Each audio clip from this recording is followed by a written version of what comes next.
Okay, so I think we'll start, and I imagine people will dribble in typical New School fashion. So it's a particular pleasure to have Fitz Ford here today. Fitz is originally from Jamaica and worked in the 70s in the Jamaican government. He was responsible for the Housing Trust and all kinds of low-cost housing policies, and then later worked in the World Bank. And we worked together in Nigeria in the 70s, and he later he lived in Indonesia for a long time. Later he was at Harvard. He came back to the bank. He worked in Brazil. Oh, I got the sequence wrong, but he worked in Brazil. He worked a lot in Uganda. Later worked in Gaza and the West Bank, and has an enormous amount of experience thinking about development policy, and was somebody who I always learned a lot from. So it's a pleasure to have him come to our university and to talk about things that he thinks are important. So welcome. This will be informal. And yeah. Oh, but it's okay. Thanks, Mike. He has this talent for getting into difficult spots. And I spoke to him on the phone about, the usual things, how are you doing, etc. And I said, I was annoyed about something, which happens often. And I was sort of venting to him. And he said, well, it sounds interesting. Why don't you send it to me anyway? So I sent it to him. And then sometime after that, I mentioned to him that I would sort of try to expand on the ideas that we had talked about before. And he said, oh, so why don't you come down and talk to the people here? I should have known better. Anyway, so I had to make myself think clearly about what it is I've been just chatting about. And what I've done is I've written a paper. It's not too long. And I realized that it was going to take too long to deliver it as a paper. So with the suggestion of 40 minutes or 30 to 40 minutes as the talking space, I kind of slimmed it down to what I'm going to say at this time. But I'm happy to extend on anything and answer any questions, etc. And I think, well, the original is still here, so if anybody ever wants to read the whole thing, if your social life actually is in need of fleshing out, you can get it, okay?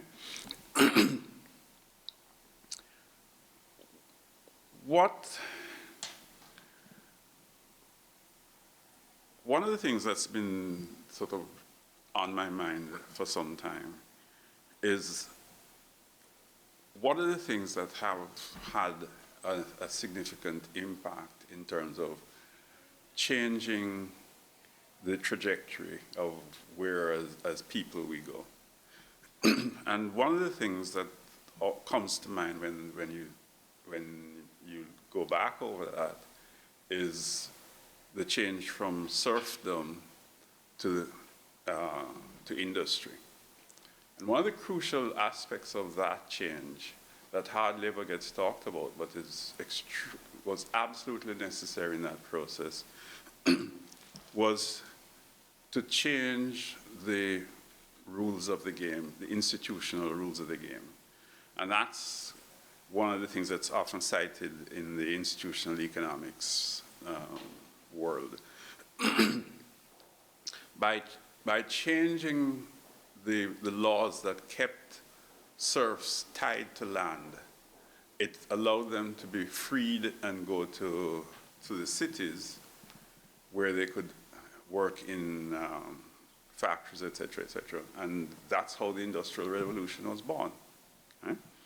And so I was looking for a similar setup for what has been bothering me about the current situation that we're in. And that is, I look around and a lot of things are going to hell. I mean, you know, a lot of things start out looking good and a lot of it has crashed in various ways. And so I thought, what kind of changes to the rules of the game could take place in a realistic time frame and that is already based on things that we already know. And this is what I came up with, okay?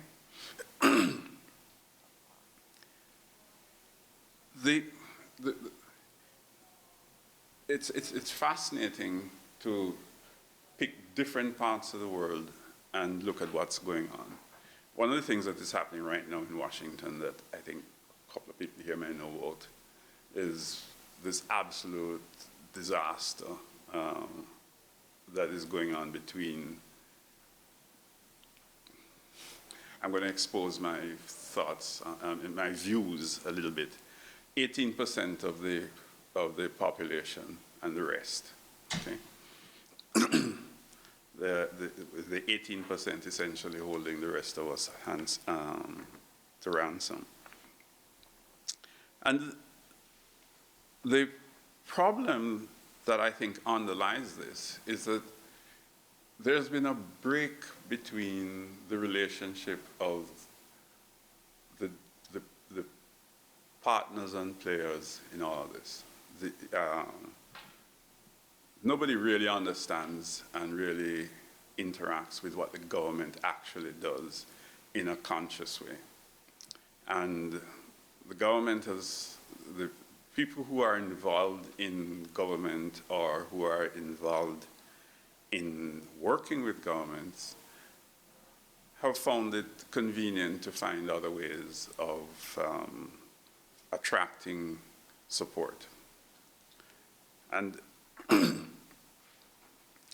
I think that we could change that. And I'm not going to use the US as an example because it's too complicated. I'm going to focus on what those of us who worked with, like, the bank were more accustomed to in terms of the level of engagement and the issues that are involved in development. And essentially what is happening in those circumstances as well as here is a divorce from the government and the constituents by gaps in the quality and timeliness of knowledge, their appropriateness about the services that are being provided, and their effectiveness. Somebody decides that this is a good idea for some reason or the other. They go ahead and they do it, and if it works, they take a lot of credit. If it doesn't work, it's just dumped. Right? I mean, I will reference Jamaica when I won't reference other countries because I can afford to have them upset with me, okay?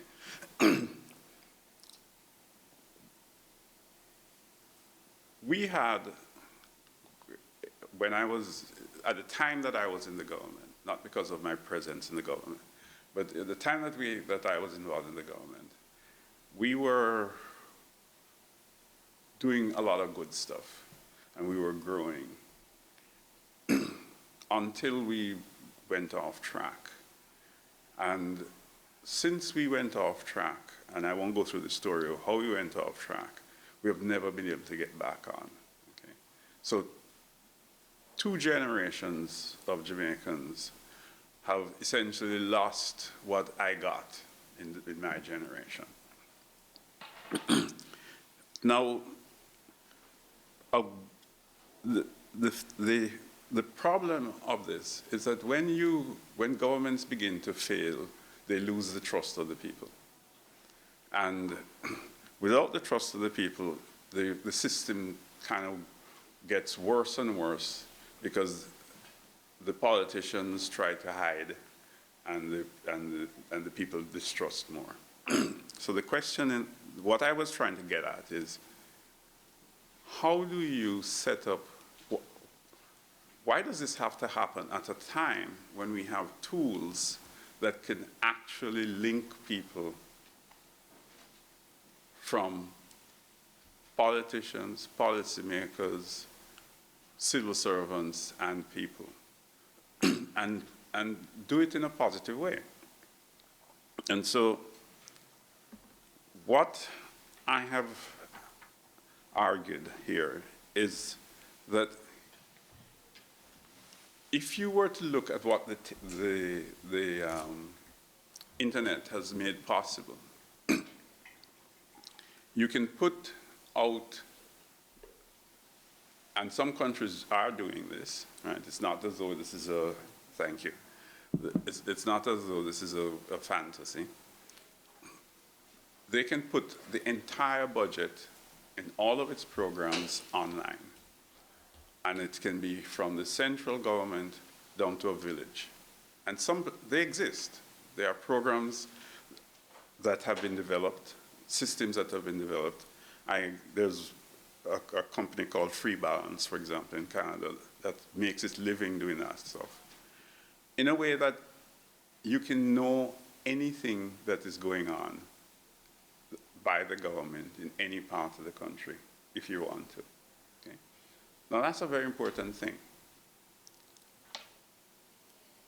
The part that is missing is that there is no interaction between the government and the people in this process. They see something is happening and they associate it with a variety of things. Things work or they don't work, and everything continues to go on. And the distrust that has developed between the governed and the governed and the governments has just been extending more and more. However, let us imagine, which is what I'm laying out here, that you were to make all of the programs of the government accessible online for any part of the country, for any sector, for any problem that they are engaged in.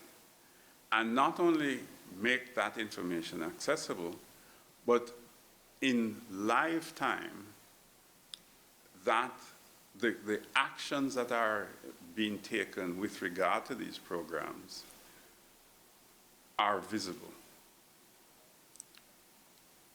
Again, it's not a fantasy.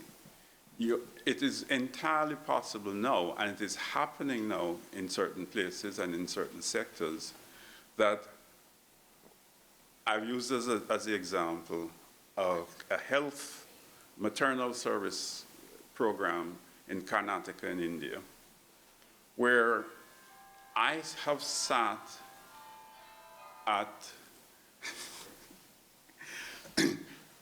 in an office in Washington and see what's going on live at that time in Karnataka with regard to the specific programs that the program that I'm talking about.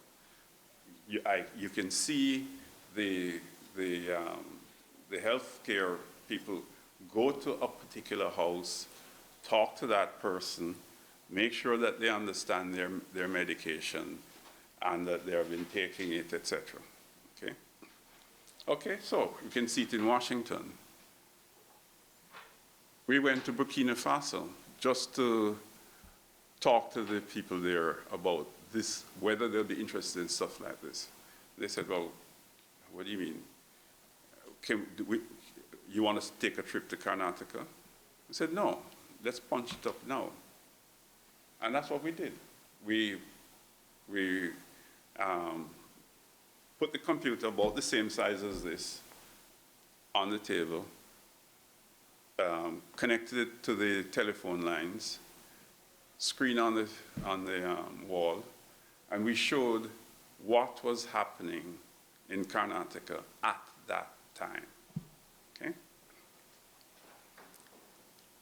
So it is that system I could spend all this time talking about, but it has the capacity to tell you about the weather, about rainfall that is taking place, about the performance of the doctors in the area, the state of the crops, okay?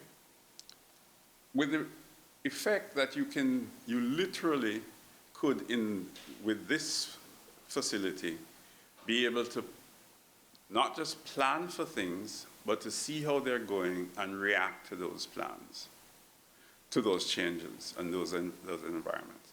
Furthermore, the part that I want to talk about most is that you can make that same information available to the people. It is entirely possible to be able to have people who are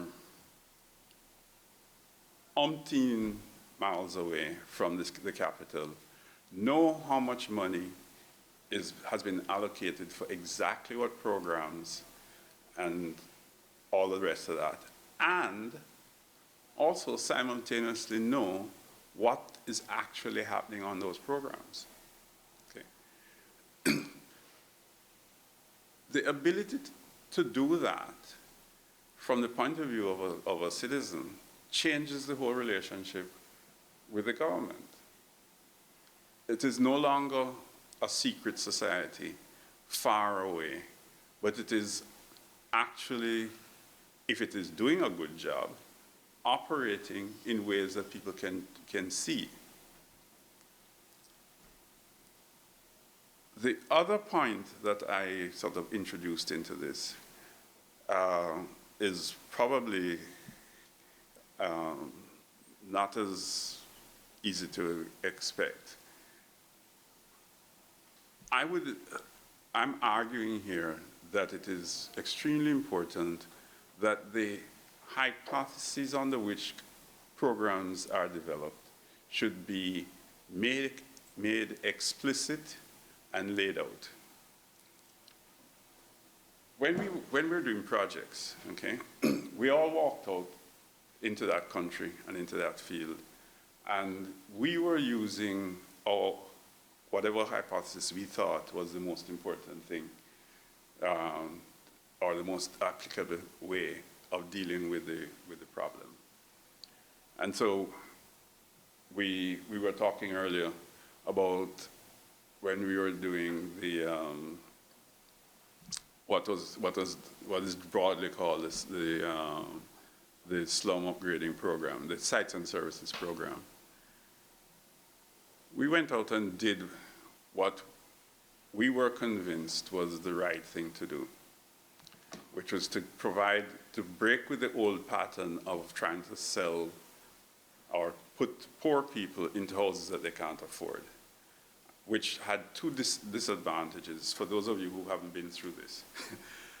One is that you could only help a smaller proportion of people.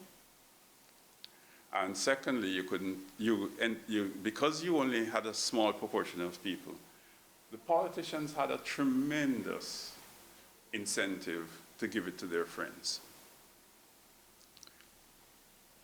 Sites and services broke down that system into providing just the basics in terms of infrastructure and the ability to build on a core of a unit into the kind of house that you want. That spread the wealth tremendously. It simultaneously, although I'm not sure we all sort of thought this part through, it also made it less attractive to the people who had influence. And therefore it did go to people, to the poor people, and it worked. We were talking about the number of ones that we have gone back to now after all these years, and we can't find them as slums. They have now become the core of middle-class development. Okay? So we had this hypothesis, and it was one that worked. I can assure you that there are other hypotheses that haven't worked, but we don't know about them in the same way. We had a unit in the bank that would review the performance of a project after some years. By the time they got around to refusing it, the money is all spent, and there's no way to fix it. What we have now is the ability to see what's happening right away. And that means that if something is going well, we can duplicate it. If it's going badly, we can try and fix it. And we sure as hell don't want to spend any more money in the wrong direction. Okay? So we have that capacity. But what we don't have is the link between the idea that this is going to work and the testing of that idea. We were talking today about the sites and services because a lot of people thought that the program had failed because we stopped, it looked initially like slums, and we didn't have the follow-up. We didn't have the money to spend on the follow-up. Now we go back, and you can't find them as slums. They are middle-class communities. The system, the strategy, etc., actually worked. But now that we know it works, we don't do it anymore. Right? So this element that I want to talk about, this last element, is that put the hypothesis on the table so that there's a test that everybody can see whether or not this thing is working. And if it's not working, you can fix it. If it is working, you can continue to, and you can expand it. But if you don't make your hypothesis explicit and clear, you have no idea what is going wrong. You don't know whether it is because you thought that if you put in the bathroom, that would be a great core to build around. And it turns out that actually, no. People don't want to build their house around a bathroom. But in fact, that's not true. It turned out that that core of bathroom and a small kitchen was a tremendous thing around which to build. So that was a hypothesis that was right. But I can tell you that there were some others that we know of that weren't so right. And we kept spending money on them for years. Okay? So that is the framework of what I'm talking about. And then I decided to see what was actually happening in the system. And that's when I found out, in fact, that you can, in fact, have in countries as wide apart as Asia and Africa that are using systems that have been developed in Canada that provide extremely useful information to citizens about all the programs that are taking place. So there's no need anymore to say that you can't tell everybody what's going on. Okay? It's going on. It's actually being done. In one of the cases that I looked at, not only did they say what they were going to do, but they also were putting online the stuff that they did do.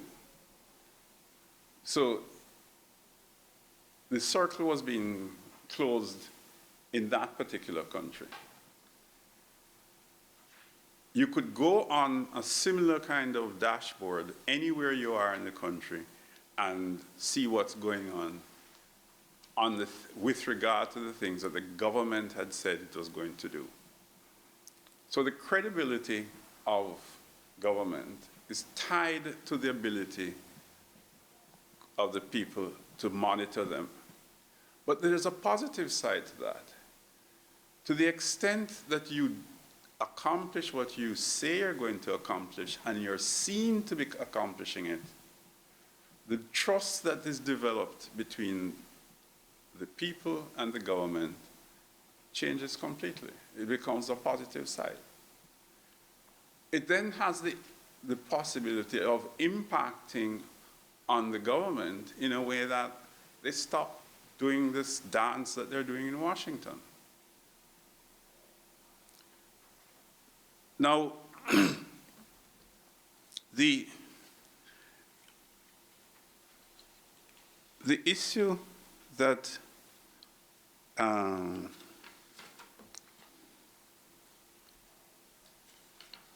I find the last one that I want to talk about is that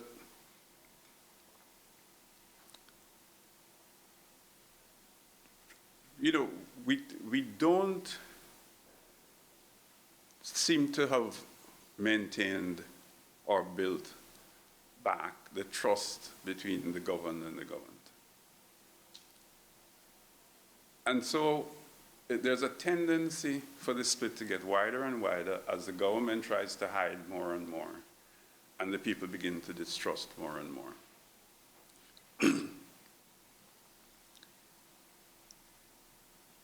But you're not going to get from here to there without having to do some things in between. And the in-between thing is also something that exists, operating very well in a very limited way. And that is, you can educate everybody, or a lot of people, using the internet. There are, some of the name universities in this country are offering online courses that are being swallowed up all over the world. My sister actually is the provost of an online university in the Caribbean. And I forget, I was looking for the numbers, but they're in the paper. Because I kind of lost track. But there are 60 countries in which she, in the Caribbean, where she has, in effect, campuses. And that is the fastest growing part of the university. Okay. So if you can teach from any distance with the smartest people available, why shouldn't you be doing it? Why can't you teach governments, ministers, officials, how to deal better with, how to plan better, what is working where else, etc. Anywhere in the world. It does not require any, it just sounds so I keep going over these ideas to see, wait a minute, I must be missing something. It can't be this straightforward. But so far, I haven't been able to find any great holes in it. We have the capacity. We have the software. We have the programs, and we have the feedback. All of that is already existing, but not in a coherent way. But it's all there. All it needs to be done is to be made coherent. The point that I think really has to be worked on is the hypothesis. Because if you cannot fix a problem quickly, if it's going badly, or you cannot speed up a process that is going well in a timely way, you're missing out on half of the benefits you can get. And when you have to wait, you know, you put in the investment for it takes 2 years for you to prepare the project, and then it takes 5 years to build it, and then it takes 7 years to evaluate how well it's working. You know, you're losing a lot, okay? What we're talking about now is being able to shrink that into a meaningful time frame. And it's possible. It is not in the slightest bit a pie-in-the-sky notion. It's all there.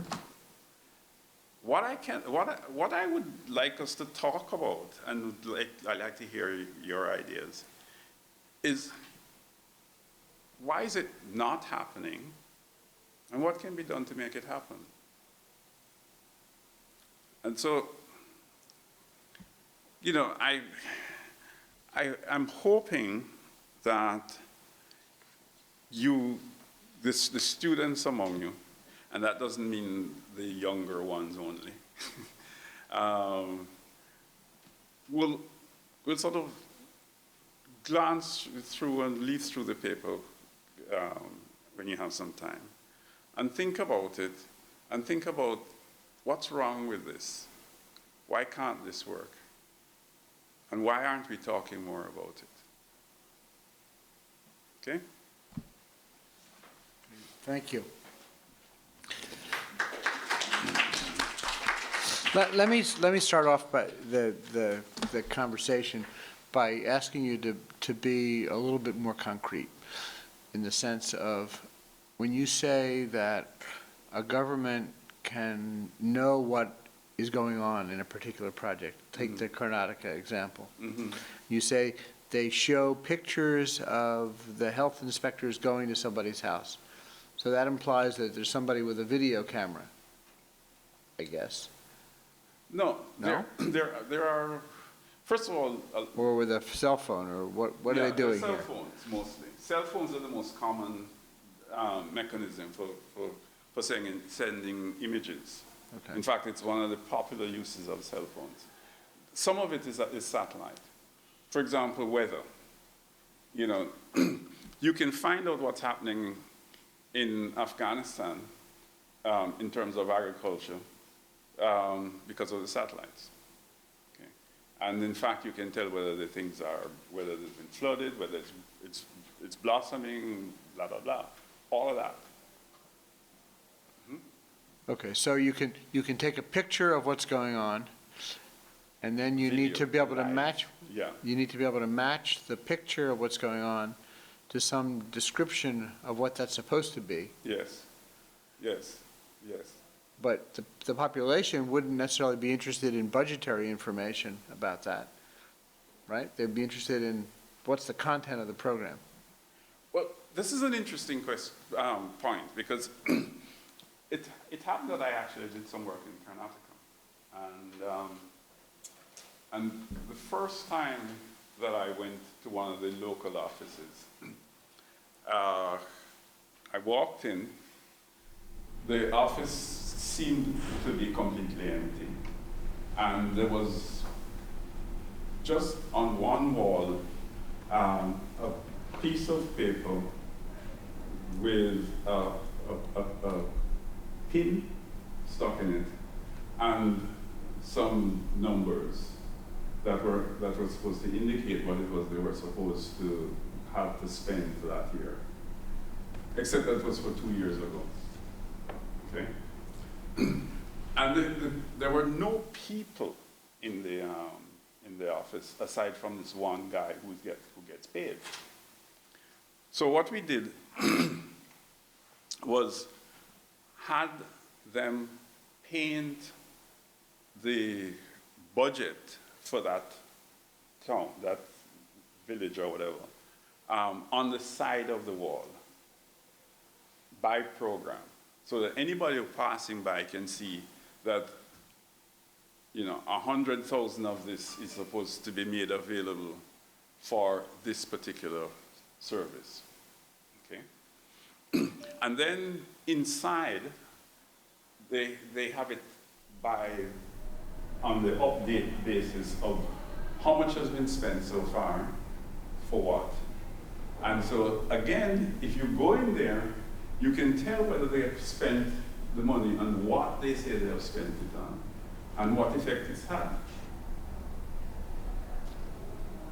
When we went on the first supervision mission after the thing had been in, we went out without warning to one of the villages. And we chose it because we knew pretty much the timetable where they're supposed to have these decisions made about what is to be done and what's not to be done. When we went there, we couldn't park.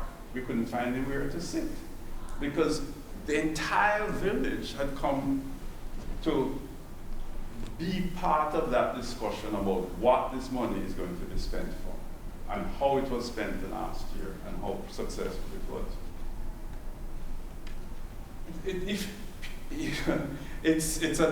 It's another kind of thing that if you build it, they'll come.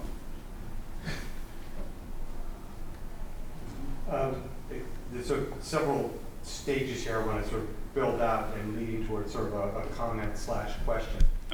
Your hypothesis, it seems to be that making processes of decision making, especially related to budgetary decision making, transparent is a trust building. It's a mechanism for building trust, and that we can see it at these sorts of micro levels. And I've seen it in the work that I did in Nepal as well. If you talk through the nature of the budget and and then demonstrated that money was spent in particular kinds of ways, and people, trusted that demonstration, you really built a very strong working relationship with communities, and so that's one. Two, the technology exists to expand this out as broad and wide as we want.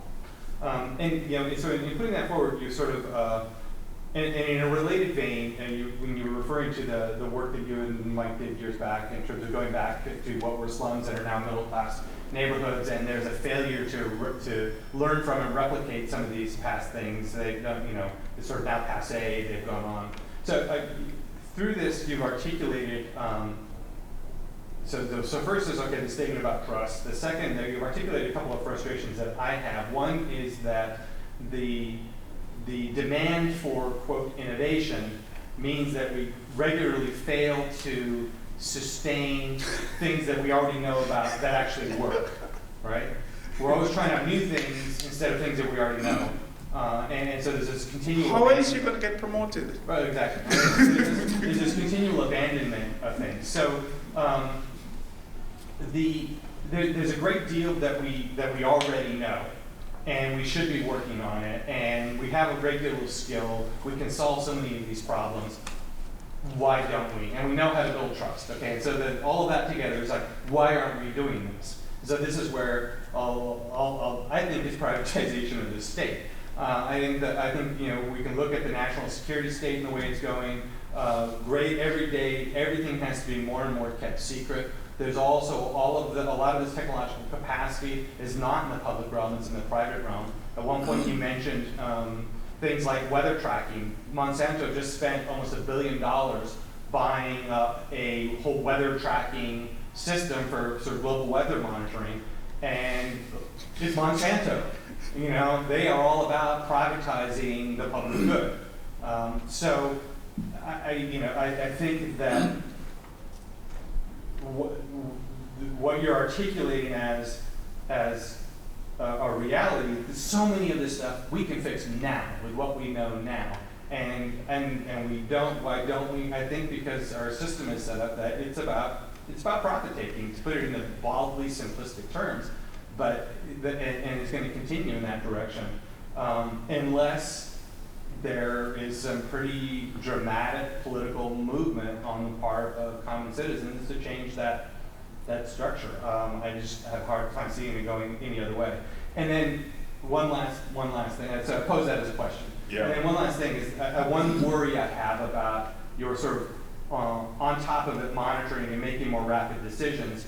To what degree will that lead to really short-term thinking and short-term responses and cutting off good stuff before it has time to come to fruition? Because the example you gave of slums that are now middle class took years to develop. You can't necessarily know in 9 months that that's going to resolve. But, and I take your point, but I guess in my hurry to try and get out of you could be watching that development over however many years it's necessary to see what happens. You don't have to say that, look, you've already spent the miserable money, okay? You can at least go on, you can every 3 months flick a switch and see how much development has taken place here. Right? How fast is it going? Is there any particular strategy that seems to work better? All that is possible if you can track it on that basis, as opposed to waiting until, we go out on a supervision mission, which is mostly concerned about whether you spent the money and not stolen. I mean, it changes the nature of what it is you can think through and try to do. And sorry. So related to Chris's point, let me articulate it a little bit differently. Mm-hmm. I think your storyline is that the cost of information have plummeted. And so, in fact, I know that's the way you'd express it. and so you can figure these things out faster. But Chris's point is that information is public good, and so. Or could be, but it's being privatized. Well, but my having information doesn't prevent you from having it. So by equality, it's public good. But precisely what you're saying is that there's no mechanism to provide a pure public good like that. And so you get privatization, you get all kinds of schemes to take that information and use it in ways that aren't using it to the most advantage. And so let me speculate a little bit further and go to your example of the dance in Washington.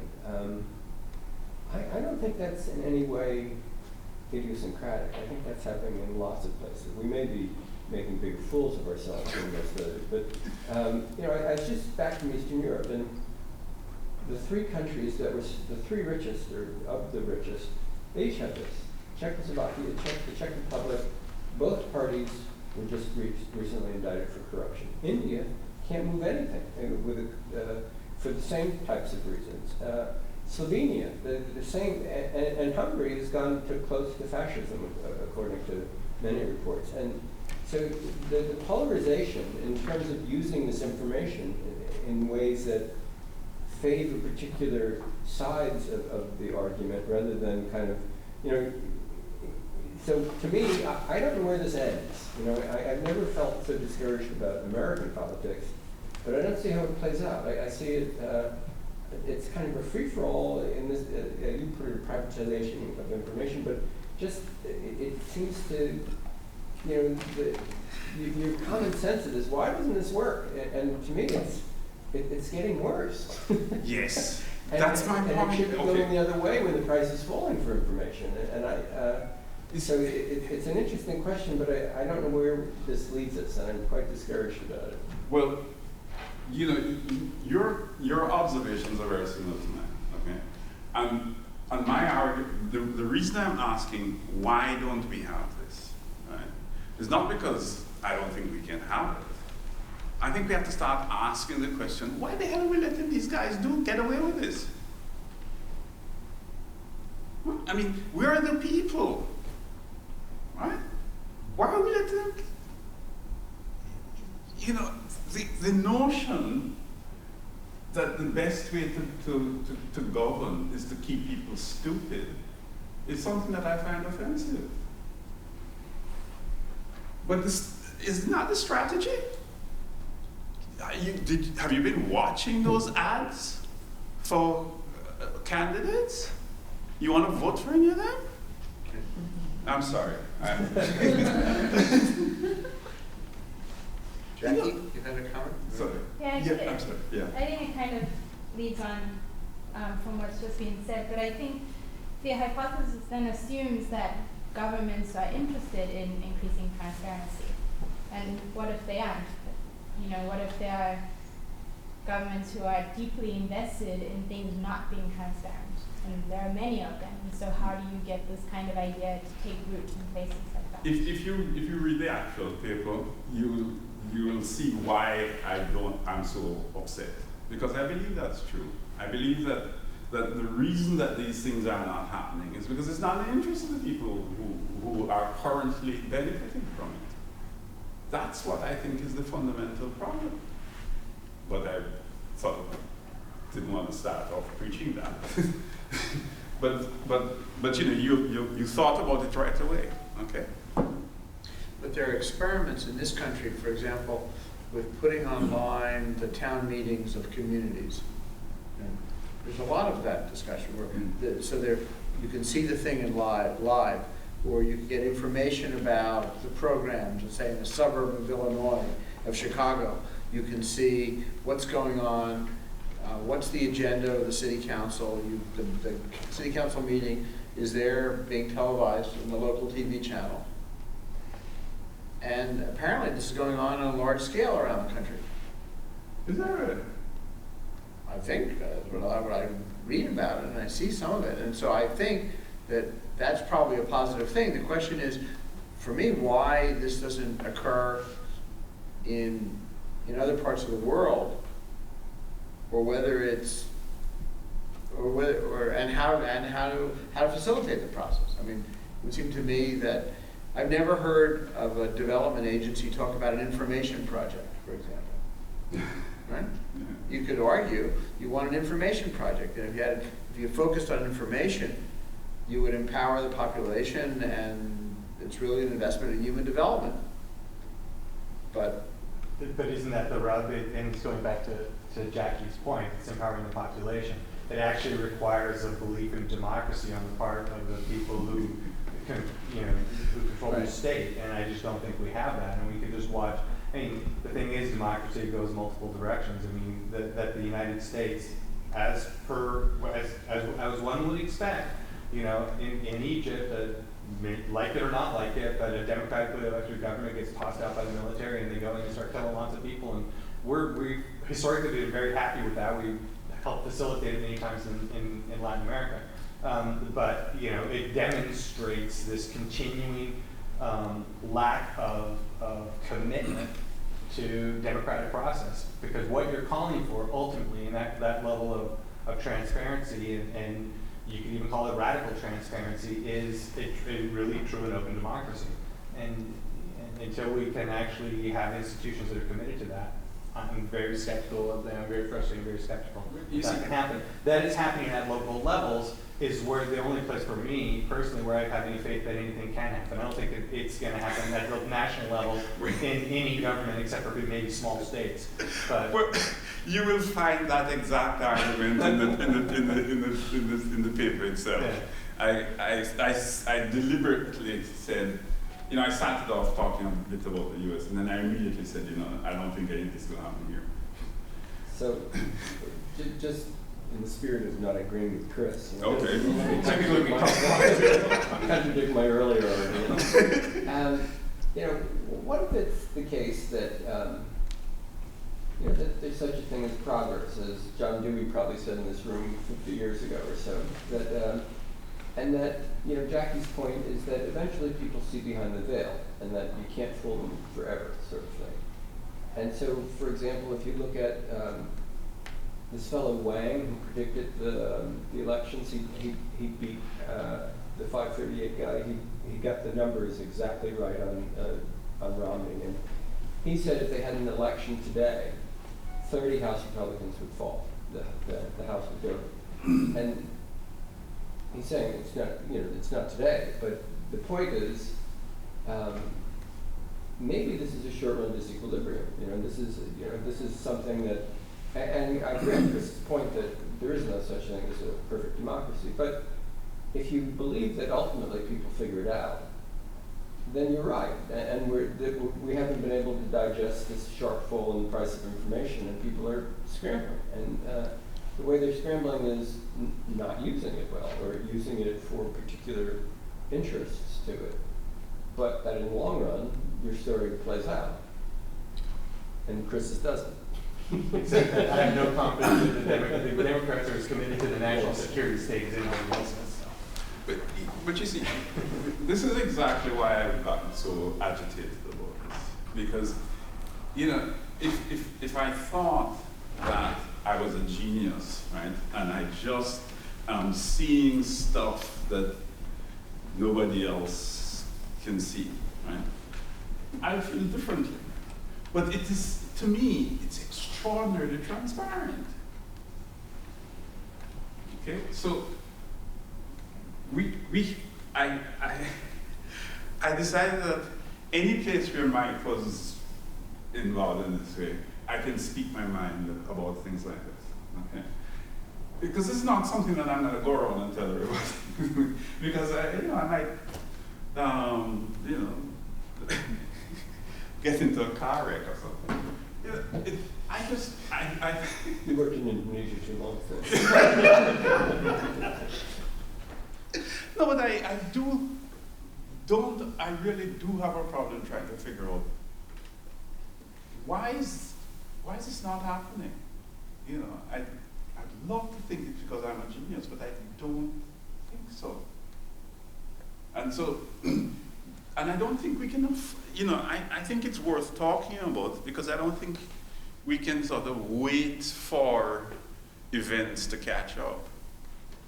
Because there are people who are making a living out of stuff like that. I mean, So let me propose a thought experiment for a minute.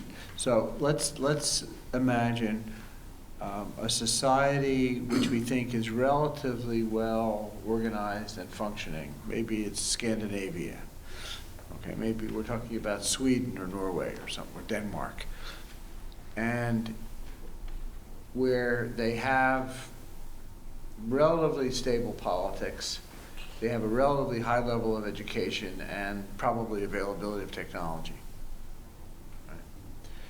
So it would be interesting to know whether in those places they actually publicize what's going on in terms of what the public sector is doing, and whether there are accountability mechanisms, right? Or think of some other community, some particularly functional community, someplace, Australia, maybe there's a Brisbane or Sydney or something, or Melbourne, that they would do things in a way that would feed into this kind of a logic. Then it would be interesting to ask, what are the real constraints to this? Mm-hmm. It would be interesting to kind of empirically try to see where is the technology used in terms of local decision making, and what happens. I don't know. It strikes. I don't know. All of those countries are at the top of the best performing Transparency International list. So whether they got there because they do this, or whether they're rich and they can afford this, is another question. But it is an interesting thought experiment. Right. Yeah. You have a question? Well, more of a comment. I just think that this is sort of an inevitable thing. Like you're saying, people have cell phones, they're taking pictures. Like, we're used to this sort of instantaneous feedback. We're getting to that point where that is the norm.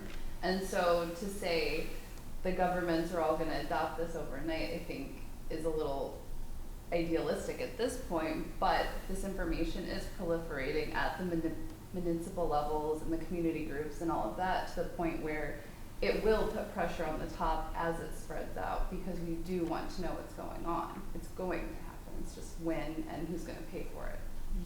My fear is that in fact we're not going to be concerned, right? That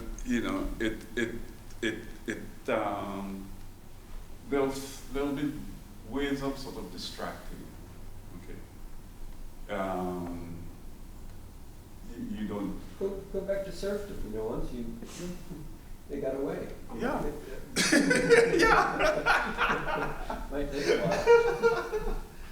But I often draw on a different analogy, which is that the growth of organic foods in the United States, and I can't speak for Europe because that's a different history, a longer history of it, but just thinking about the United States context. Even 20 years ago, though I'm getting older, so maybe 20 years is not a long enough time for me anymore, maybe 30 years ago, but organics was just the little side thing, and there certainly was hardly any R&D being done on this. You couldn't get, there was no credit available for organic farmers. This was a movement, a social movement kind of thing that occurred in lots of places. People committed to principles, to ideals, to practices, to community, to a whole bunch of different kinds of things. And over time, bit by bit, this grew up kind of in this sort of bottom-up sort of way. But there came a point, and particularly a precipitating point is the process that led to the organic rule in 2000, 2002, that time period. The organic rule essentially facilitated the large-scale entry of big capital.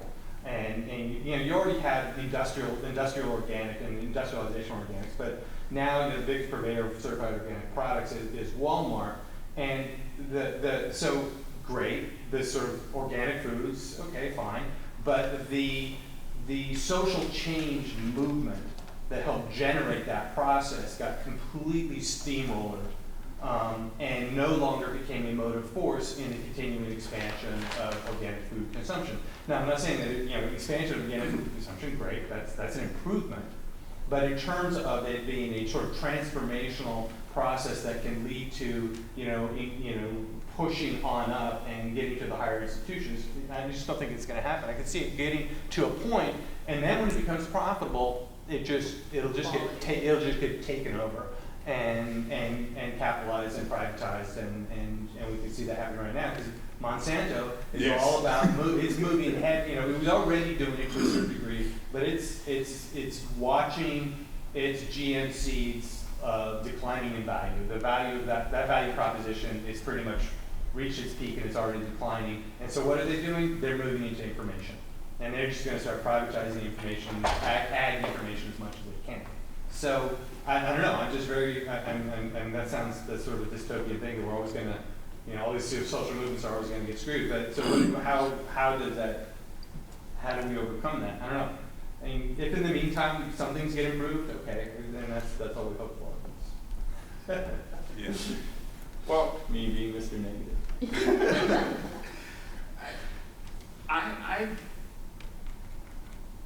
The thing, what I worry about at the moment is that the kind of things that are being promoted with this capacity that I'm talking about is as far from what is relevant to this discussion as it can possibly get.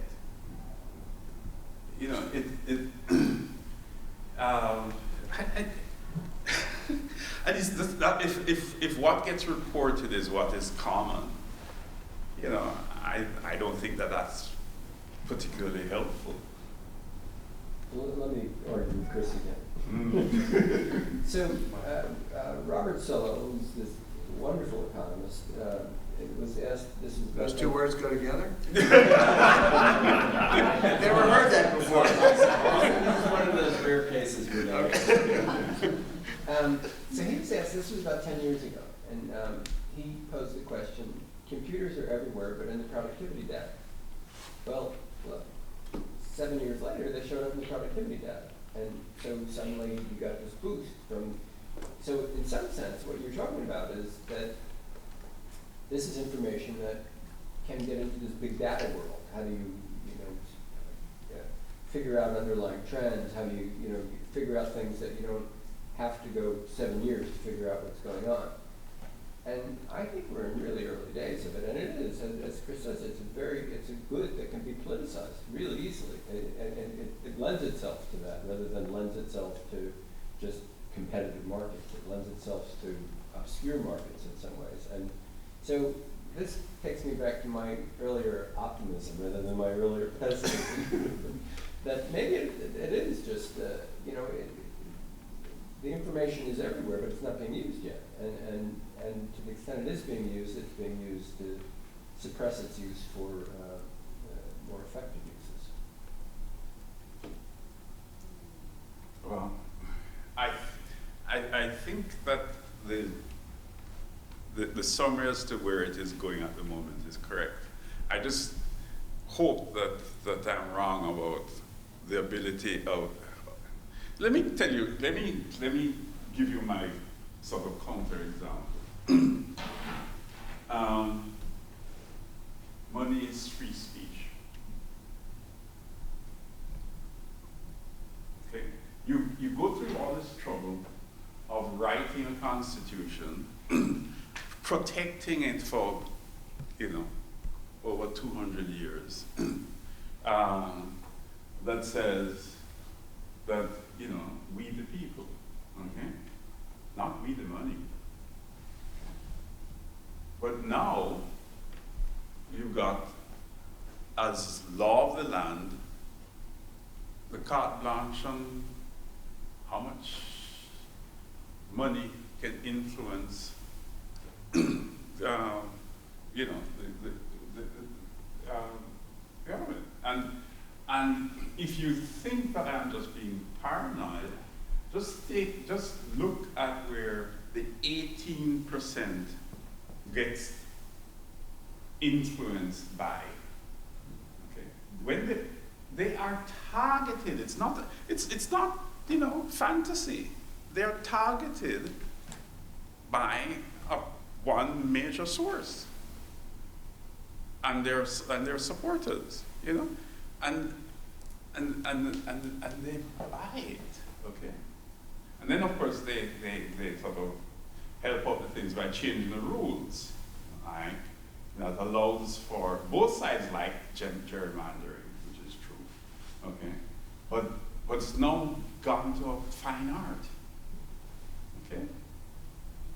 And so that is a situation that exists right now, where 18% of the population is essentially trying to decide whether they're going to turn the country into a train wreck. If you go back to your starting example of Karnataka, I was recently in a conversation with somebody about the use of cell phones in Kenya, right, where there something like 77% of all financial transactions are being done through cell phones, which seems mind-boggling, kind of incredible. So that you go to buy a pizza and you transfer from your account on your cell phone, you transfer this to the owner of the pizza place, and right. So the availability of the technology is reaching places that wouldn't be necessarily expected. Mm-hmm. Nor would necessarily the use of the technology be completely expected. So maybe what we need are some examples where, in fact, the use of the technology is directly tied to this accountability that you're looking for in the way projects are done and the way governments learn about it, the way the population learns about it. But there must be some. It seems to me, there must be cases of this. And then the question would be, why can't they be scaled up, or why don't they proliferate? I don't know whether the Kenya example to me is a very hopeful example, because it demonstrates that people can use the technology and can be adept at it in ways we don't even understand. At least I don't understand.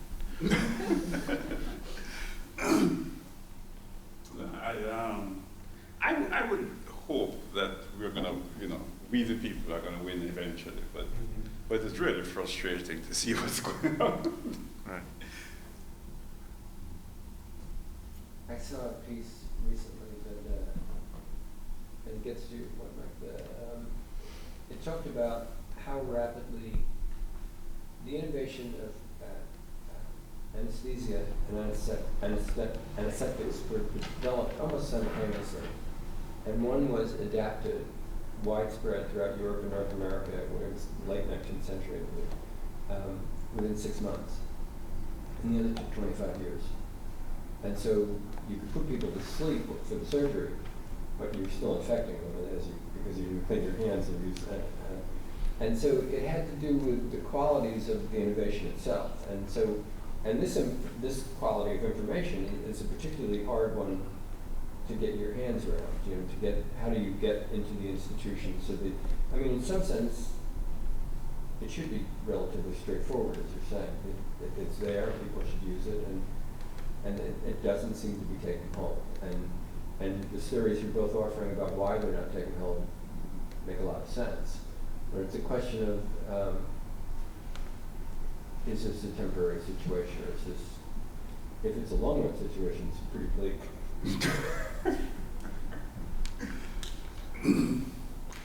Just, and maybe you don't have the answer to that, this question, but is it that the anesthesia could be monetized, and so it was promoted more heavily, whereas antiseptic is just wash your hands, and soap is already readily available and cheap? Yeah, and I think it was also, it was more difficult to track whether your doctor was following practices that were. Whereas if you're knocked out, you know you're knocked out. Right. And you don't have the probabilities of whether your patients live through it, you know, whereas everybody knows you're not having the pain. And, right. So it is this information kind of stuff. So. Fitz, Bill Marsh walked in the back, and he actually knows something about what's going on in the U.S. So Bill, in regards to what? no. So we were talking. We were raising the question about whether Fitz made the argument in his talk about. Sorry, I'm late. Doing that thing called teaching. No, okay. So you made the argument that we have the technology to be able to follow government programs on the ground and to allow more generalized accountability for the population to know what's going on. So I made some comment about how there are municipalities in this country where the city council meetings are online and the budgets are online and all these things. Are there examples where this has made a difference, you think, based on your experience in this country? Well, I think here and also globally. I mean, you know, locally, one of the most interesting phenomena after Hurricane Sandy actually was the Occupy Wall Street moved over to what's called Occupied Sandy, and through the use of cell phones and Arduinos and so forth, made community-based information clouds and could work from community to community. Red Hook just happened to be like a hive of hackers and DIY people, so it's a good place to flood. But they were able to create an information system the power companies didn't have access to because they were so antiquated. They had paper maps and they were out there trying to find the power lines, and they had 20-year-olds hooking up. And there's actually a group called Solidarity.com here in the New York area that is trying to aggregate all of the NGOs and sort of ad hoc groups who are interested in the question of resilience at the base level of community, which is preparedness, but also economic gentrification and so forth. And I thought it was a pretty interesting general call because there were all these definitions of what people were using. But a big part of it is social network. And I think we still talk about it as like computers and technologies, like it's the internet for the Department of Defense. But what Steve Jobs created, and Jobs, not Job, biblical, I don't think he was a member of that tribe, but anyway. And then what came after him, actually even beyond that, past Apple, is a completely different network system that some people are talking about might be fundamental to disaster preparedness and resilience in this town. So there's this kind of interesting conversation. But if you talk to a whole people who are used to thinking about technology in the hard way, they don't understand the social sort of economy of that, which is very flexible and exists off existing systems. The other one is, I also believe whatever the history is, the future is going to be shaped by this. And it is actually, I'm now convinced, listening to a number of people, that it's so out of control that most companies don't really have a handle on it. That there are things happening that encryption means nothing anymore, that, you know, the Snowden stuff and all of that, really shows that it's wide open. And I know that Ecuador and others are trying to build community organizations around the creating of information clouds. I'm moving into the language here, which works at a kind of meso level between the fine grain and the upper grain, because there's nothing in the middle. So that's one area I'm seeing. I know that there are organizations that try to transfer knowledge from area to area. A little bit of that's going on in Portland. And most of it's happening around food distribution. In the CSA movement, urban food movement, a lot of meso-level information sharing. Farmers are getting tired of driving in every day. So they're setting up distribution systems, and they're using the cell phone because it's the easiest way to do on demand, and without having a heavy infrastructure of a giant computer. I know that Cisco company right now is seeing the biggest market down at the fine grain than it is. They own all, they run all the big companies, so they see all of this grassroots stuff as their market, and they're trying to figure out how to sell their social software at that level. Because the hardware is nothing. They could give it away. It's the everyday, they have ability to gather that information. Now the question of who gets the information and how it's used is fascinating. That's what we were talking about earlier, is the tendency towards some of the stuff getting privatized. Because part of that privatized worry more than government, because I know government wouldn't know what to do with it. They'd have to have a meeting and fight it. Right. But as we're seeing now, but yeah, the corporate world, but even they don't even know how to crunch it all. So it's kind of interesting. It's produced so much. It seems to be two tiers. The big ones that can afford it, like Goldman Sachs, have supercomputing mega data, and they're making billions off of burps in the global system. I mean, you know, there's that. And then there's a whole bunch of, I don't know, interim servers where companies can't crunch it that much, you know, because it requires so much capacity. And then there are others saying, why keep the data when I really just want I want to be connected. So I may not want to connect data as much as I know I can call somebody, you know, quickly, and they can get 20 people immediately. So there's many new levels that are completely outside of our old method of infrastructure, I think, that it's got some of us baffled. There's one good example of this, that, and I think it's Goldman, spent $300 million on a tie line to London so that they can get the reports on price changes. I think it's 3 seconds faster. They have one faster now. They have two $400 million servers right in Jersey. They're down to nanoseconds. Get the sense that what's the point of shifting your portfolio 3 seconds faster? But they're willing to invest $300 million in it. Because they're working at that scale. Exactly right. And they're making money in algorithmic errors. Right. That's how fast it is. But at the other side, there's this, as we've seen in a lot of other countries, the ability to hive immediately to create social support systems really quickly.